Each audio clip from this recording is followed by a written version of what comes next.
இந்த மீன் இருக்கு இல்லையா, அந்த மீனை வந்து நம்மளாம் நான் வெஜிடேரியன்.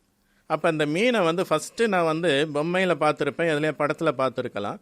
அந்த மீனுடைய டேஸ்ட்டை ஒரு மேபி 4 வயசா 5 வயசா நமக்கு நாக்கில் காட்டியிருப்பாங்க.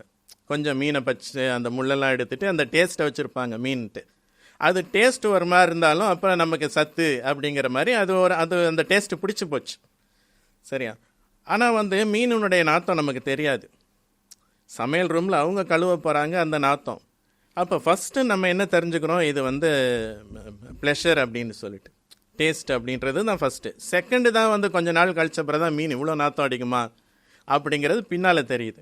இதே இது வந்து வெஜிடேரியனை நீங்கள் யோசிச்சு பாருங்கள். ஃபஸ்ட்டு வந்து மீன்னா கவுச்சி, அந்த வார்த்தை தான் சொல்லுவாங்க, கவுச்சி அப்படின்வாங்க, நாத்தம்னுவாங்க. அப்போ மீன் எங்கேயாவது காக்கா போட்டிருக்கோம், இல்லாட்டி யாராவது ஆஞ்சு வெளியில் ரோட்டில் போட்டிருப்பாங்க, அந்த நாத்தத்தை மூக்க பிடிச்சிட்டு போயிருப்பாங்க நாத்தம்ன்ட்டு. ஈவன் வந்து சமைச்ச மீனை நம்ம டிஃபன் பாக்ஸ் வச்சா கூட அவங்க கொஞ்சம் ஓரமாக ஒதுங்குற மாதிரி இருக்கும்.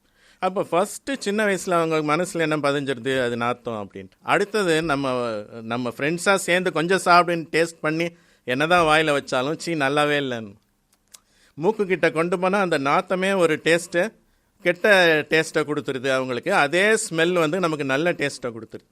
அப்போ சின்ன வயசுலேயே வந்து நம்ம வந்து கற்றுக்கணும், அந்த கல்வியில் வந்து ஒரு நன்மை இருக்குது, அதில் பெனிஃபிட் இருக்குது, நம்ம அச்சீவ் பண்ணுறோன்னு ஒரு பெருமை இருக்குது. அந்த பெருமை வந்துடுது இல்லையா?